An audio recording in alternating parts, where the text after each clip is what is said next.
Assalamualaikum warahmatullahi wabarakatuh. Hamdan wa syukran lillah, amma ba'du. Puji syukur milik zat Allah subhanahu wa ta'ala. Alhamdulillah, sore hari ini kita masih bisa berkumpul kembali untuk sama-sama menunaikan kewajiban kita, yaitu sholat asar secara berjamaah. Kita hari ini masih akan membahas tentang masalah apakah hukum sholat berjamaah tersebut.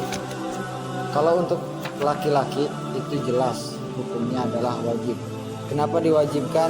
Karena ketika Rasulullah SAW sendiri itu sakit, Rasul mencontohkan padahal sakit beliau parah masih melakukan sholat berjamaah. Maka kita juga seharusnya yang lagi sehat tetap melakukan sholat berjamaah. Oh, itu kan tingkatan Rasul melakukan sholat berjamaah walaupun masih sakit. Tetapi untuk tingkatan kita sendiri gimana? Di dalam cerita lain bahwa Rasulullah SAW dalam kondisi perang yang sangat genting. Jadi kalau perang tuh biasanya jangankan lagi sholat, lagi biasa juga itu ada sip-sipan. Sebagian menjaga, sebagian istirahat. Tetapi ketika waktu sholat tidak ada orang yang istirahat, tidak ada orang yang menjaga. Semuanya ikut sholat berjamaah. Semuanya ikut sholat berjamaah. Padahal kondisi perang sangat genting. Sehingga apabila musuh menyerang, gitu kan, pada saat kondisi sholat tersebut bisa saja ketika sujud, ketika ruku diserang musuh, ya selesai gitu kan. Pasti akan mati syahid semuanya. Tetapi Rasulullah SAW tetap melakukan sholat berjamaah. Lalu sholat berjamaahnya seperti apa? Sholat berjamaahnya itu semuanya satu kali sholat. Artinya bareng, gak dibikin dua kelompok, tetapi saf pertama itu mengikuti gerakan imam secara kontinu. Jadi imam ruku, Rasul ruku, saf pertama semua ruku, saf kedua masih berdiri. Kalau kita kondisi biasa kan itu tidak boleh, kita kan harus bareng.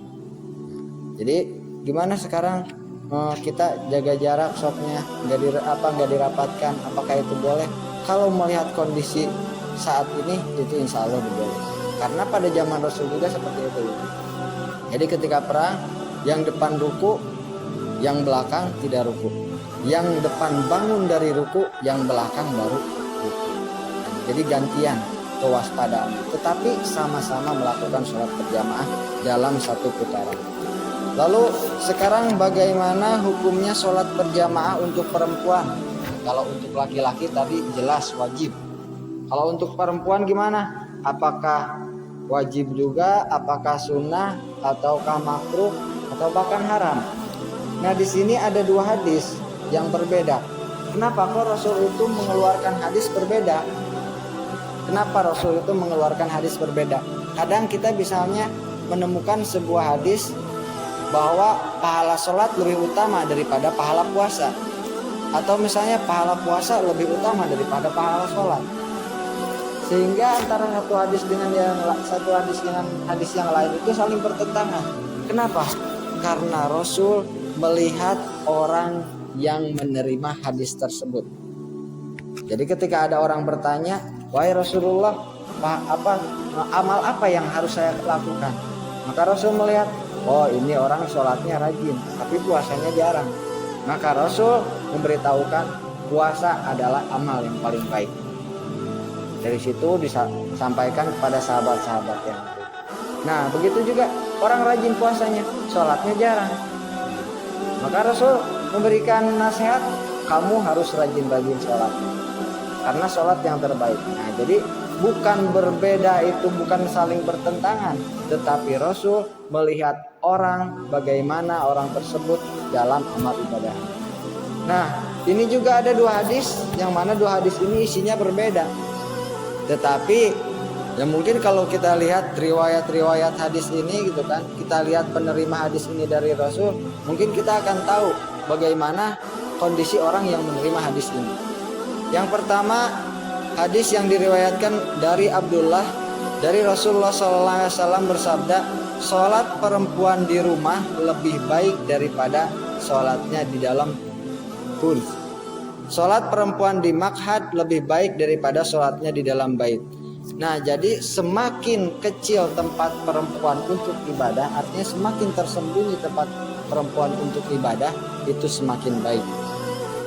Jadi apa? Jangan di tempat terang-terangan kayak di masjid, bukan tempat ramai. Nah, kalau hadis yang pertama seperti itu.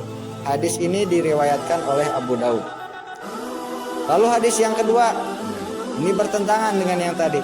Hadis yang kedua dari Abdullah bin Umar, sungguhnya Rasulullah SAW bersabda, janganlah kamu melarang hamba Allah yang perempuan, mau laki-laki ataupun perempuan semuanya hamba Allah.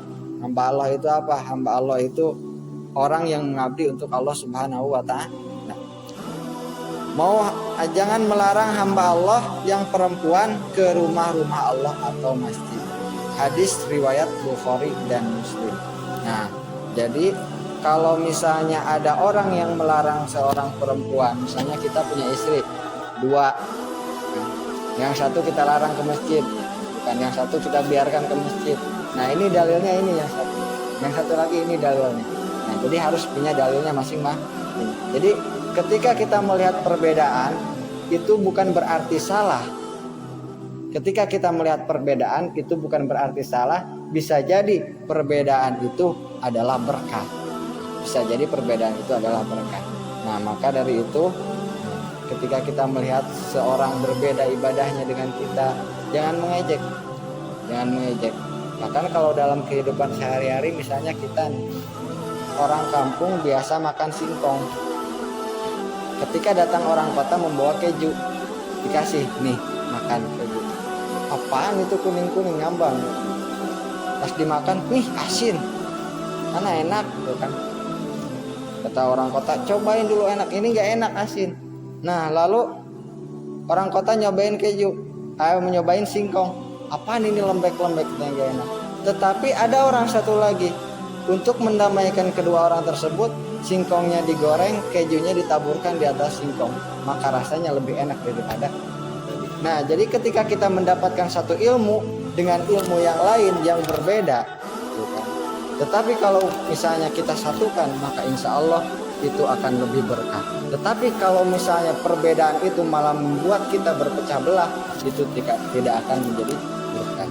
Nah, mungkin hanya itu yang dapat disampaikan pada sore hari ini. Jadi kesimpulannya, kalau berjamaah untuk laki-laki itu hukumnya wajib.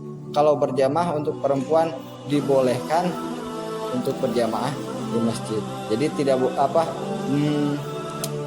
kita jangan melarang perempuan untuk berjamaah di masjid. Kalau misalnya ada yang tidak berjamaah ke masjid juga perempuan, itu tidak masalah. Jadi ke masjid silahkan.